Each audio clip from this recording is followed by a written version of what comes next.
It is lovely to be here with you this afternoon. Thank you for the great introduction there. I'm thrilled to be talking to you here at Farming Connect, all about the wedding sector and the wedding market. So I'm going to present to you for a few minutes, and as Della said, there'll be time for questions at the end. I do love a good question, so please do use the chat box for that, and I really look forward to those as we go through. Before I get into the meaty stuff, just a little bit of a background on who I am and what I do, and sort of why I've been asked to be here with you today. As Della said, I work with a huge range of property and land-based clients, including lots of farmers and rural clients in all corners of the UK and a little bit beyond sometimes as well, really who want to make the most of opportunity in the wedding market, either by launching new to the wedding sector or for those already running and established operating as wedding venues. So I've worked for 20 years in the wedding sector and the event sector, and for a little bit longer than that as well. So as an independent wedding planner, as an entrepreneur and a trainer. So that's a little bit about me. Obviously you are here, I presume, because you are looking at all sorts of business and farm diversification ideas. And weddings is something that is often considered, which I'm always delighted to hear. And I absolutely love talking to farm and rural audiences about what it's really like. And that's obviously what I'm here to talk to you about today. So I'm going to be covering these three things over the next sort of half an hour that we have, and then there'll be time for your questions. So could diversifying into the wedding market provide you with an additional source of income? I'm going to be covering that with you. And secondly, what do you need to consider and what are the realities of working within the wedding sector? I'll be giving you the insight into that. And then thirdly, should you think, yes, this sounds good, I want to explore some more, how would you start your journey down this route? So those are the three pillars of things that I am going to be covering with you today. So let's dive on in to the first one. Could diversifying into weddings be a good source of income? The resounding answer is yes, which I'm sure you're not surprised by, otherwise I probably wouldn't be here talking to you. But I obviously want to elaborate on that. The wedding market is a fairly stable one. Now, I'm sure that's music to all of our ears, particularly in a year that is anything but stable. I'm not going to deny that the wedding sector, wedding market, has been terribly hit by what's going on currently. However, the wedding market is a stable one, and weddings are going nowhere, and that's something that my clients and myself and the whole of the wedding sector are holding firmly in mind, despite going through lots of challenging times at the moment. The number of weddings that take place every year in England and Wales together is approximately 260,000 each year. That number fluctuates a little bit. It is on a slight downward trend, but I say slight, it is fairly stable. Weddings are a rite of passage for the majority of people.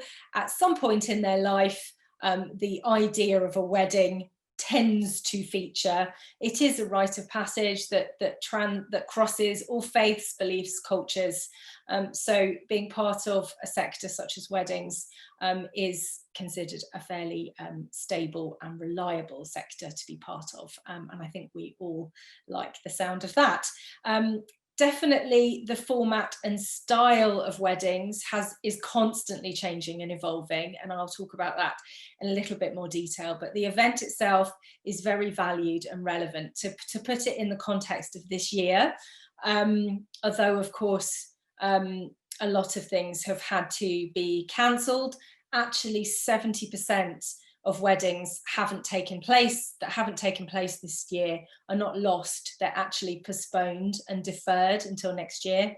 So it goes to show just how important and significant weddings are in people's lives, and by and large how they're prepared to wait and hold on for something as special. So to put that into some kind of background there for you. A wedding is the second highest value lifetime spend that many people will make, perhaps next to buying a property. Certainly in terms, it's the greatest value purchase that most people will make, certainly on one day or on a couple of days of their life. Your average wedding in 2020 spends around £20,000. That's an average wedding spend in Wales. Your national average is around 18,000 across all parts of the UK, with London having an average of 25,000. So to give you some figures to be considering, a typical wedding, let's say a typical wedding in Wales spends around £20,000 on a wedding for approximately 80 people. Obviously that isn't happening at the moment, but we'll talk about what should be the norm, we hope, from next year. £20,000, approximately half of that sum of money goes towards a venue that will be chosen by the couple, and the food and drink. Typically around 25% is spent on venue. So around about £5,000 of that 20 is spent on hiring the right location, which could be your farm. Another 5,000 going towards food and drink. And the ways that a lot of wedding locations work is they have a venue partners with catering. So arguably around 50% of that whole budget can go on a venue team. So other good news of why weddings could be a good sector for you: rural venues are absolutely the cream of the crop in 2020, and for a few years running up to now. The large majority of weddings happen rurally in the countryside, as opposed to in cities and towns. And distance from home base is no longer absolutely essential for weddings. More and more couples are looking to travel a little bit, to move a little bit further away from home, particularly as 2/3 of weddings are what we call all-in-one. In other words, the entire day is spent in one location, rather than across different venues, for example, church and reception. So because 2/3 of weddings are not religious, it does mean more and more people are moving further away, and rather prepared to move, to travel further to find the right location that really is special to them. It's also become quite a trend in the wedding sector for couples to have a weekend wedding or a multi-day wedding where they invite guests to stay overnight. So accommodation has been on the increase across the wedding sector, which has worked very well for quite a lot of barn venues that have been able to convert and add to their wedding offering over recent years. And talking of barn venues, the barn venue is fast overtaking the country house style venue as the #1 wedding style choice. In the 2019 Bridebook survey, Bridebook is one of our big wedding platforms, around 17% of weddings took place in barns, with 26% in country houses. I haven't seen figures yet for 2020, and clearly it's a very odd year, but I would expect those figures to be very neck and neck. Rustic weddings, festival style weddings, outdoor weddings in fields, hugely popular, and on the increase. Connection to outdoors and nature is very much favoured, also a bit of a win for farm-based locations. even far before coronavirus was in our lives, where we all feel the need to be outdoors a lot more. Couples have been choosing outdoor locations and connection to nature as a much more obvious choice for their wedding. We've seen an increase in lots of different structures and tents and marquees, teepee tents and stretch tents and Sperry tents and all sorts of fantastic structures to allow a sort of greater use of the outdoors, very, very favoured by couples. And a lot of couples like to also host their ceremony outside. There are some changes happening, some fairly significant changes happening potentially within the wedding market that are going to relax our marriage laws in England and Wales around not only the sort of paperwork to do with marrying, but also where couples can marry. And it's going to reduce, if it goes through, quite a lot of red tape to do with licensing of venues, ultimately to give couples more choice about when and how they marry. So this is quite exciting. It's actually very exciting for lots of us who've been in the wedding sector for over 15 years, like me. Some of this change has been much needed, and it looks like it might actually be happening at some point next year. So you might want to look up the Law Commission with regards to marriage laws if you want to know a little bit more about that. I'd love to talk more, but I could I won't take up your time on that one. So the wedding market welcomes diversity of offering. I like to make this point because I hear from lots of farmers, lots of rurally based potential clients. They're concerned that maybe what they have doesn't tick a wedding box. What I would say to you is there is no formal, there is no absolute tradition that weddings must follow. The rule book has been rewritten many times, and there is no rule book when it comes to a wedding in 2020, which means that it's more about finding the right clients for what you have got to offer. And yes, there are certain things which are very welcome within the wedding sector, but actually there are so many different ways and different options to you in terms of opening up to welcome weddings. It doesn't have to, you don't have to think about that sort of hotel banqueting stereotype that perhaps might have defined a wedding in the past.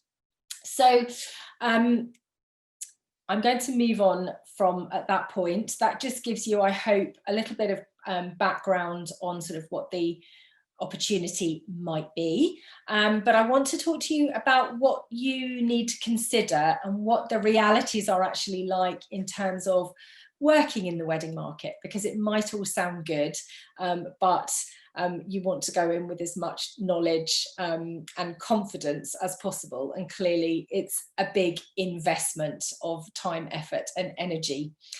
So I'm going to give you the good news first. There is good revenue to be earned from weddings, without a doubt. It is a lucrative and profitable sector to be part of.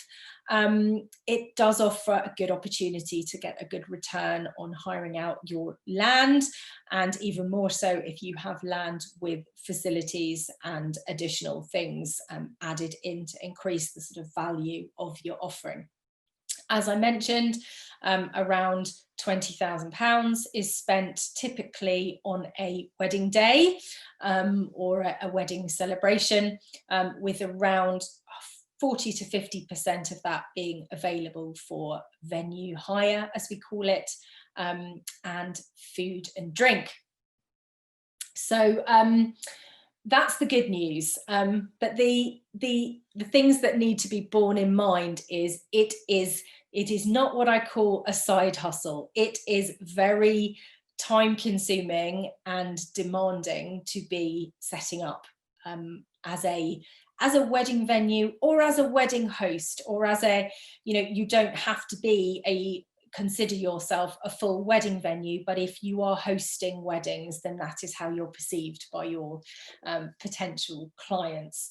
The thing to bear in mind is that you are dealing with inexperienced couples. Those who come to you directly will most likely have never planned an event of this size and scale before, and therefore they will be expecting you as the venue offering to host their wedding. They will expect you to have a degree of knowledge and to be providing a degree of customer service.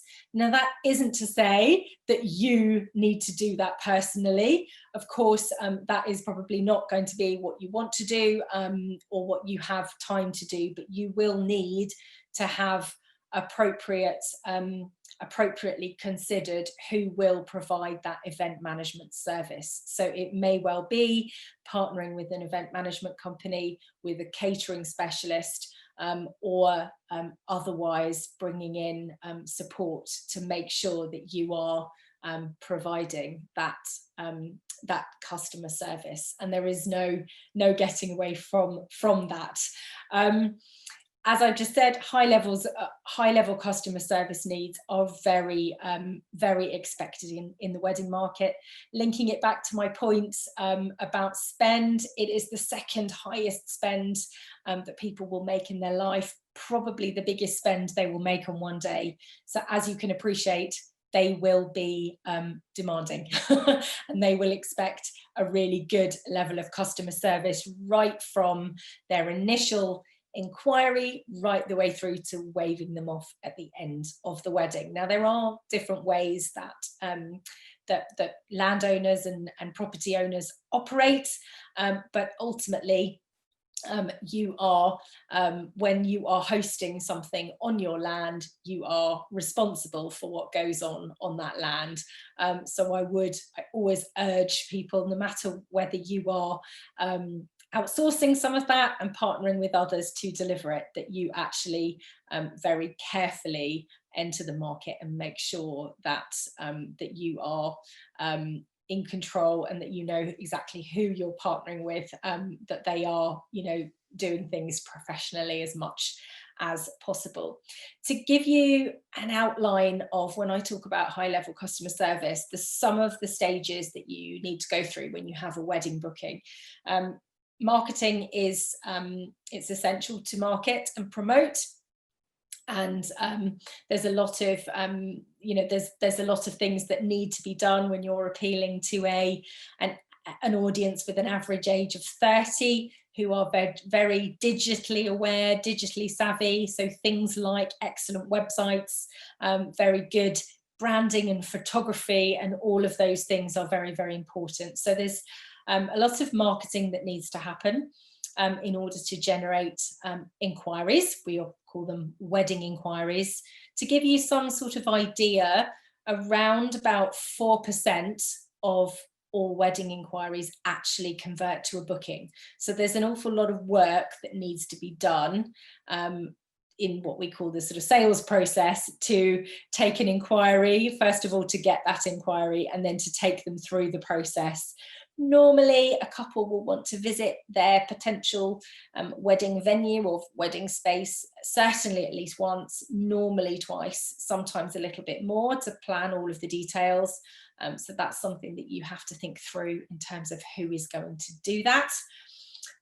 And typically as well, depending on the level of planning and who's doing what, they might need a meeting to sort of run through their plans. You will certainly want and need to know who is coming on site onto your land in terms of external suppliers, even if you are having a bit of a minimal role in the actual planning of the day. So as you can hopefully see, there is quite a lot to be done within the wedding sector.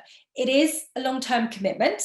The average sort of lead time for a wedding from inquiry to booking is around 18 months. Clearly this year, that has extended some of the planning time. Some of the couples due to get married this year will be 2.5 years instead of 18 months from the point of actually booking their venue.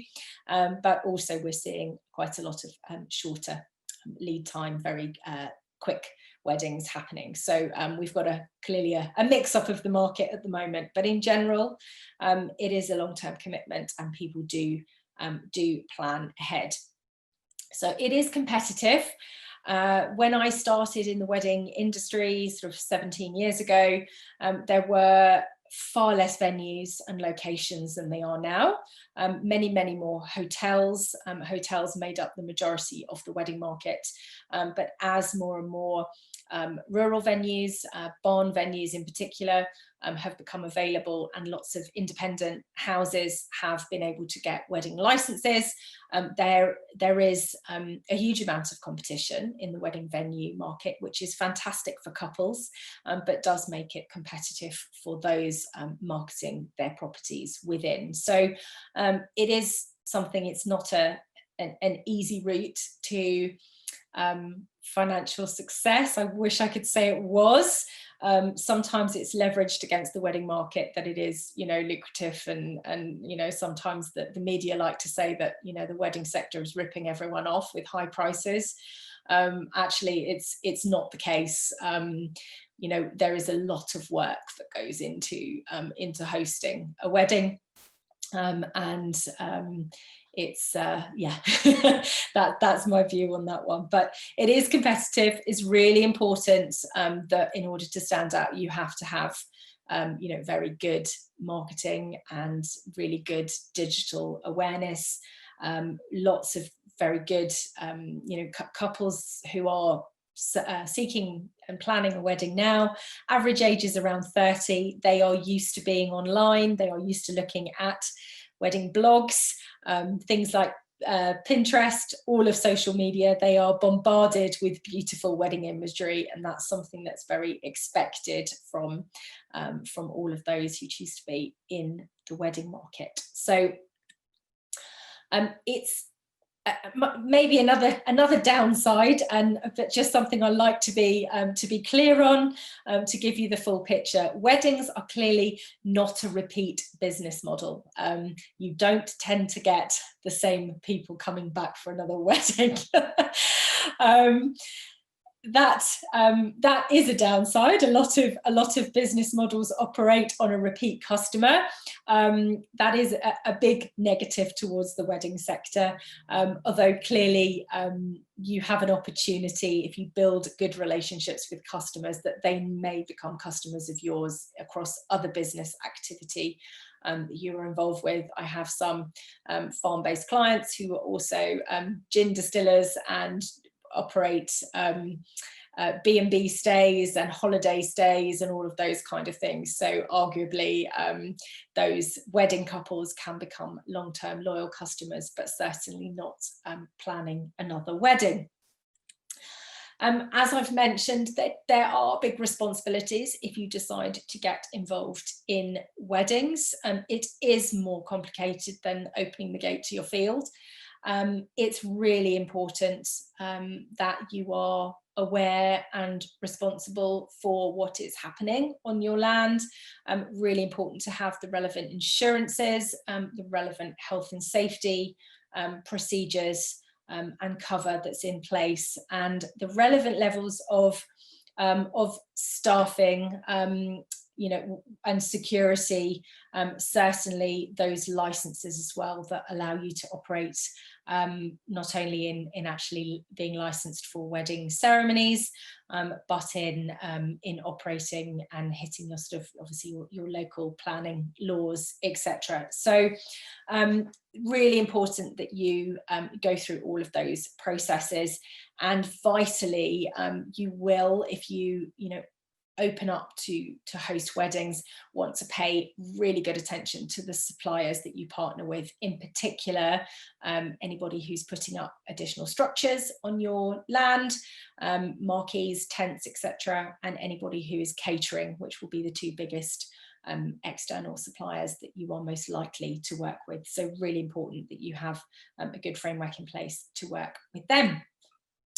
So moving on, I know time is moving on and I like to talk. I can see some questions up there. I can't actually see the questions, but we'll come to those at the end. I'm sure Delith will let me know if there's anything I need to note at the moment. So how would you start your journey down this route? Okay, so there is never a shortcut to anything. The most important thing, if you think that you want to explore weddings and the wedding sector more, is to really build your knowledge up in the sector and immerse yourself in the wedding market. Particularly if you don't fit in the average age range of a wedding couple marrying now, around the 30, you really need to take a look at what a wedding in 2020 means, because it has changed hugely in recent years. I would certainly suggest taking a look on social media, taking a look on some of the big wedding blogs. I'll name you a couple that are worth taking a look at. One called Love My Dress. It's not just about dresses, I promise you.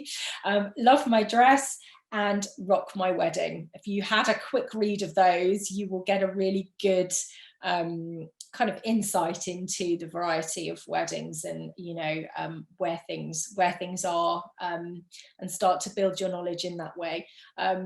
Millennials use social media a huge amount, I'm sure you will be aware, and there's a very, very active wedding community all over Instagram in particular. So immerse yourself in it, work out your USP and your unique selling point and your niche. As I've already said, the wedding sector really welcomes diversity of offering.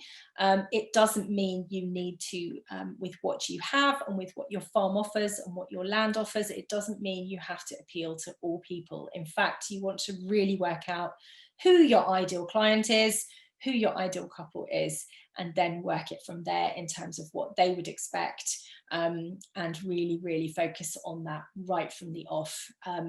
As I've already mentioned, being aware that almost all of your clients will expect to see really good visuals and imagery, and that you'll need a really good website and digital presence right from the off. Obviously, my next piece of advice, talk to others doing it already, talk to others who have opened and are welcoming weddings, to really find out how things are working for them.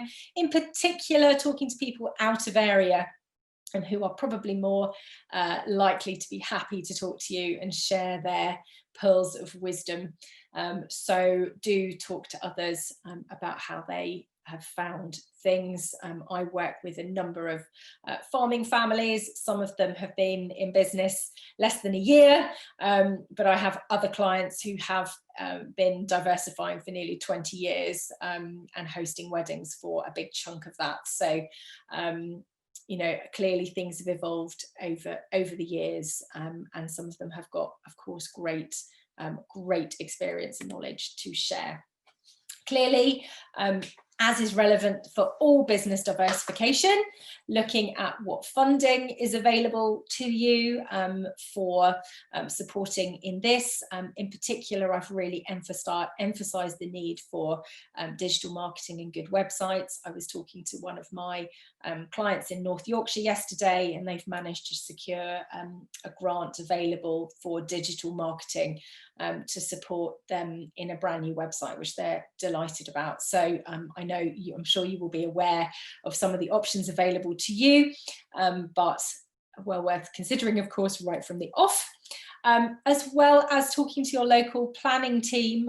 Some of the biggest challenges and problems I have encountered with those looking to get involved in weddings are issues related to potential noise and late night disruption from weddings. And I've tended to find that the earlier conversations have started with local planning authorities and licensing authorities, and the easier it has been.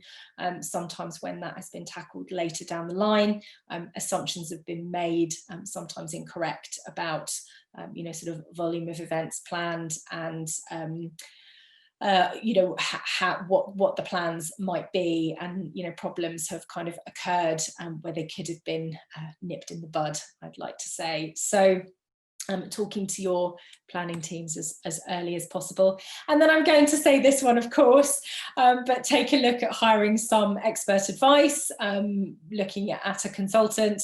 Obviously that's what I do, but there are a handful of others of us that do this, who obviously can help you fill in the many gaps in knowledge that you will undoubtedly have at this stage, and get you moving along the line much more quickly and successfully. So that is my my presentation to you.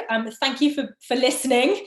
I'm really looking forward to taking some of your questions, because that's my favourite bit. So so before we do that, just to sort of let you know, if you know some people may be dashing off, if you want to keep in touch, please go to my website, kellychandlerconsulting.co.uk. You'll find lots of resources there. I have a blog with lots of articles that I write for rural business.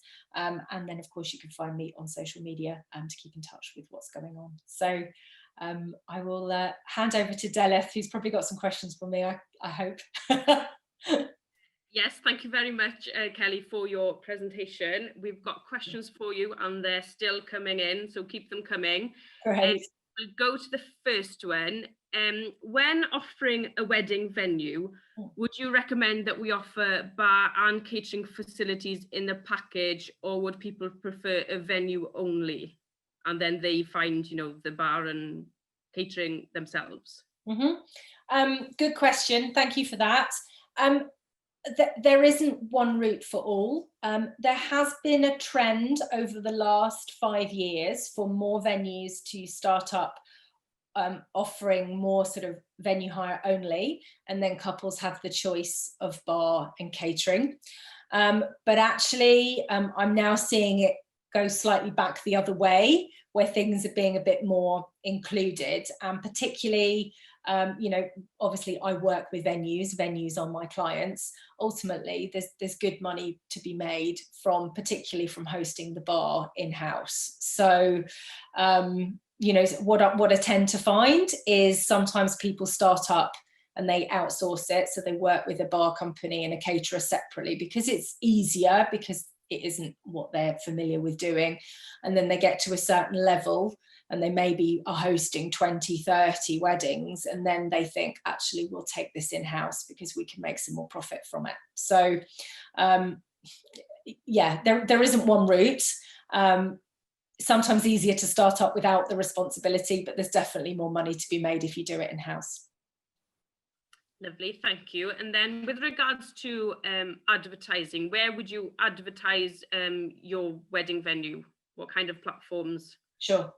Yeah, great question.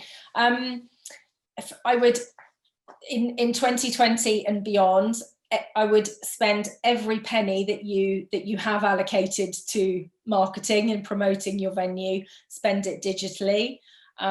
So unfortunately, print media is really very minimal within the wedding market these days, and has been declining for a long time. Digital is sort of where it's at. So particularly getting your website. So as we call it, search engine optimization, so getting your website seen, and on social media, as well as on there are some very well-known wedding directories, so wedding listing sites, the likes of Hitched, the likes of Bridebook, and a very good one for sort of quite unique farm locations is called Coco Wedding Venues. Those are just to name a few in what is quite a big topic. Okay, lovely, thank you.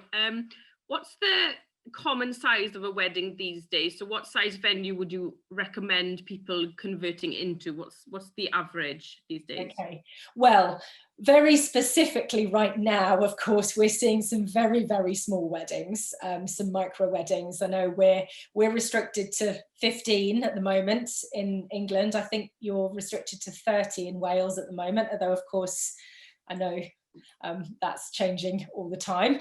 But in general, coronavirus aside, your average wedding size is about 80 guests across the UK. But you will see a lot of so let's say barn venues tend to be larger just because of the nature of the size. So you will see a lot of barn venues for sort of 120, 130.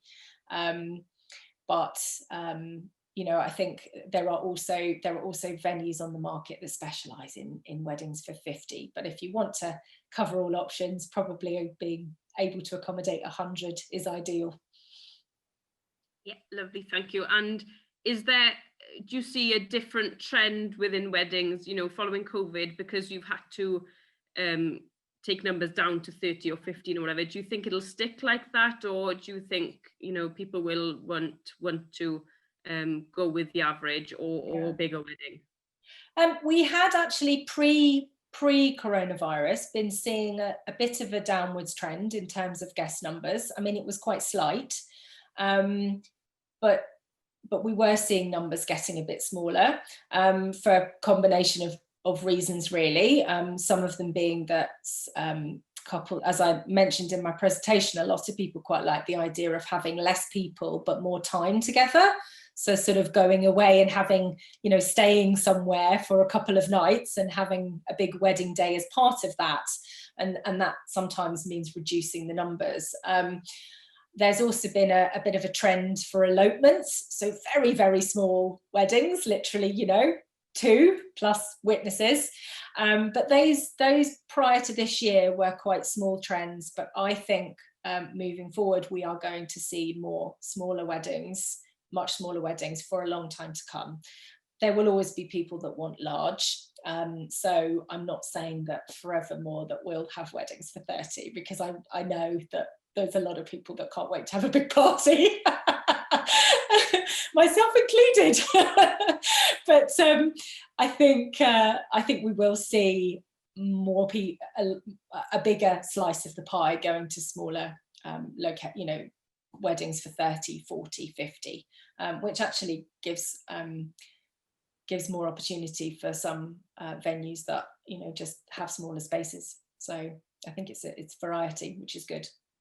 Yeah, and I think as well you can offer those small intimate wedding venue, but then obviously people can go home and have a party at home. Yeah. Kind of thing, that if they want the views and the intimacy, they can do that and then have the best of both of those with a big party with everybody there. That's right. So, and I mean, on that note as well, I have a client at the moment. They are quite new to weddings. They're a farming family.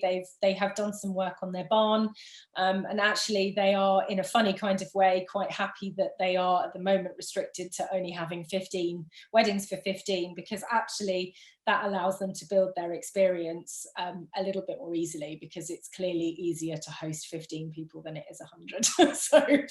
So actually they're not too unhappy about it all, which is good. Okay, and then are Saturday weddings going out of fashion? And is the old rule of thumb of a Saturday wedding more expensive than any other day of the week? Saturdays are still the most expensive day of the week. Closely followed by Fridays. Fridays has been really popular for about 8 to 10 years now, I would say. Over the last couple of years, we've seen more midweek weddings, so Tuesday, Wednesday weddings happening, particularly because families have wanted to sort of almost have like a little almost mini holiday, so view the wedding as part of a stay. A lot of venues have got quite good in offering a weekend wedding and then a Monday to Wednesday and a Wednesday to Friday, so good opportunity to maximize possibility there. So there have been more midweek weddings, and I also think because of the coronavirus situation, a lot of weddings have postponed from this year into next year and will be midweek weddings, because that's the only date they could be given. And I therefore think we will see midweek weddings as more of a norm, which is actually a positive for a lot of host venues that otherwise would be restricted to a Saturday. Yeah. Lovely, thank you. And what happens if your venue would or you'd want to build or redo a venue close to a residential area, like a small village? Obviously, I can't quite say how that would be. That is a planning question. That's just one that I know lots of venues that operate close to villages and residential areas and don't have a problem, but it seems to depend on a million factors. I think just having those conversations with your local authorities, with planning authorities right from the beginning, just about what you envisage, and explore what the likelihood is of that. Okay, and then on the flip side of that, how rural is too rural for people to travel for a wedding these days? If you live on a farm, sort of a mountain farm, are people willing to travel that far? I think they are, as long as they can stay, as long as there's accommodation. So, if the big thing with weddings is bedrooms, the reality is most people traveling to a wedding will want to enjoy a few drinks. They won't want to drive, and the more rural that you are, obviously the harder that can be sometimes in terms of accommodation and bedroom space. So I think, bearing in mind, glamping, camping, all sorts of accommodation is you see all shepherd's huts, yurt tents, bell tents, all of those, that kind of temporary accommodation is really embraced in lots of wedding locations. So it doesn't have to be permanent accommodation, but yeah, if you are really rural, which of course I know a number of you will be, then you have to either be able to offer that or be able to partner with people who can accommodate a big chunk of the number of guests that you're looking to host, really, to be successful. Okay, lovely. And I suppose as well, you could, if you are really rural and can offer only minimum accommodation, then I suppose you would then have to perhaps arrange transport from the venue then to local B&Bs or hotels. Exactly. Exactly, and that's an option. It's sometimes weighing it up, whether it's transport or whether you kind of partner with a tent company that does that puts up accommodation and keep them on site, and then there's more revenue rather than sending them off to another B&B. But absolutely, it's one or the other, really. Okay, lovely. And who would you specifically speak to about noise concerns if there were people quite close to the venue? That will be your licensing officer. I believe as part of the sort of planning process. I'm not terribly involved in that side of things. I was, stick my hands up. I'm a sort of wedding planning expert as opposed to buildings planning. But I think whoever your council contact, and also I know it'll be different within Wales to in England as well, so I don't want to give you the wrong information. But I think it's be your licensing officer, premises officer. But that would come to you as part of any planning permission, I believe. Sorry, I can't be more specific on that one. So I suppose if you'd have to put a planning application in, it would sort of involve your community council and local authority council, etc. Yeah. Okay, lovely. And do you happen to know what kind of in Wales, what kind of grant support is available at all? I see across the different areas of the UK, so many different grants available. And I mean, again, I don't get terribly involved in the kind of direct application of those, because I think it tends to depend on a lot of factors to do with other farm activity that's going on that I'm not always part of.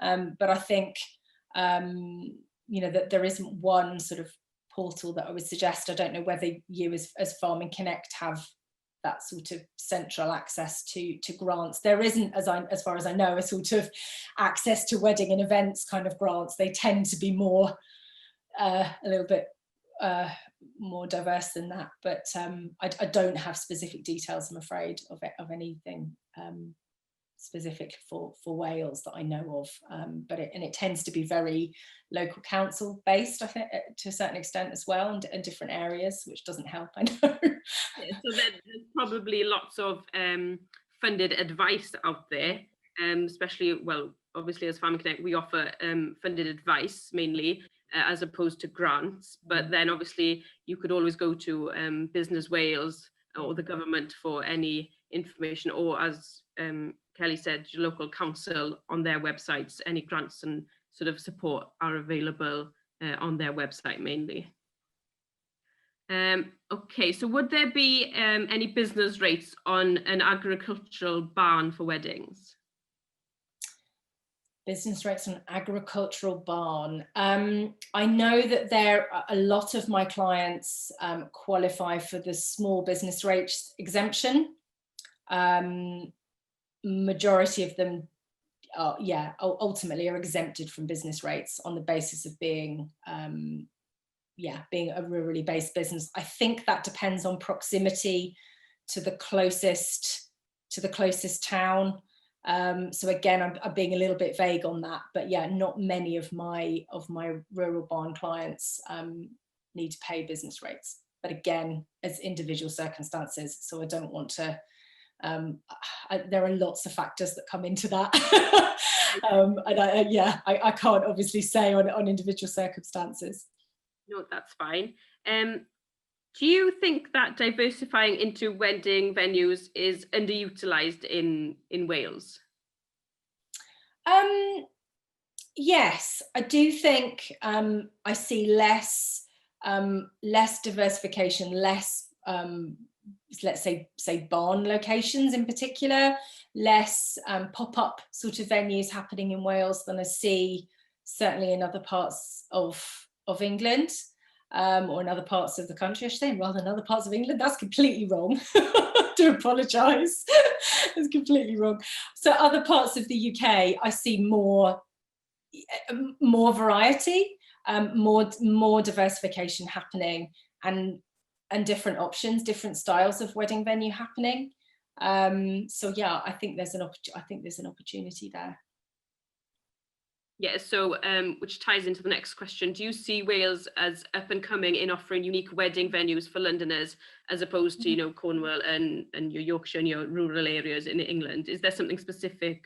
Yeah, absolutely. I think, you know, we're in a world where people want to, couples that choosing to marry are wanting to choose somewhere that reflects their personality, that they just love, and to a certain extent they are prepared to travel to wear suits to get that place. So you do have to have like quite a unique identity. You need to have something, when I say something special, it doesn't have to be, you know, ticking the box of, you know, what we might have perceived as special 20 or 30 years ago. It just needs to have character and charm, and actually couples will travel for that. And particularly if you've got accommodation and you're able to make, shall we say, a destination of it. So, you know, you are a destination, so they are coming on like a mini break to Wales. It doesn't matter if they're from London or Cornwall or wherever they're from, or arguably even from overseas. Although, you know, in reality, most venues find that the biggest chunk of their clients are fairly local-ish. That can vary. Okay, so as opposed to offering a venue, would it be a good idea to offer an experience as well, such as a forestry wedding, like outdoors, you know, to the woods, to the actual wedding itself in a forestry? Is that sort of something that's unique? Because I think you have to be unique, you know. Absolutely. The connection to the outdoors is huge, and I think, you know, actually for people to come to you, it's to be able to show your story and what you've got is really important. Woodland weddings are massively popular. Lots of quite a few places are really, you know, having forest weddings, woodland weddings, lakeside weddings, you know, ultimately using the kind of features that you've got and what's going on the farm as well, to a certain extent. You know, some of my clients have obviously showcase a lot of food that they're involved in producing, clearly, you know, and other, you know, other things that might be happening, is part of the wedding offering. And, you know, workshops and experiences and tastings, and hey, get them involved and get them understanding. Rural types are always curious about what, you know, completely ill-informed about what's happening on farms, but actually, you know, have you know, an interest, and honestly, you know, will actually pay for some of these experiences that you just sort of, you know, do take as normal. You know, it's just part of farming life. But yeah, some rural clients will pay for access to some of that. So definitely, or use all those spaces in the outdoors. Lovely. And then I think we'll take this as the last question. I'm conscious on our 1 hour slot running out. Is there more of a trend to get married at the venue? So would it be viable to invest in a license to legally marry people as well as being a venue? Sure. Yeah, good question. Great question.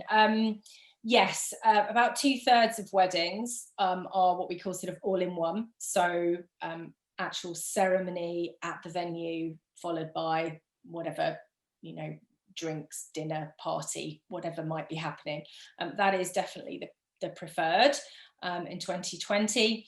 As to having a license, this is something which is in the process of change at the moment. For the last sort of 20 years, it has been that in order to conduct a civil wedding, so a non-legal wedding, you as the venue have to have that license.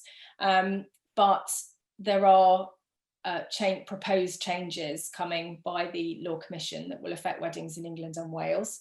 They're not a done deal yet, but there's a process of consultation, which is very likely to mean that it'll actually be the person conducting the ceremony, so the celebrant or the officiant, who actually has the license, and that venues will no longer need a license. That's likely to come in 2022.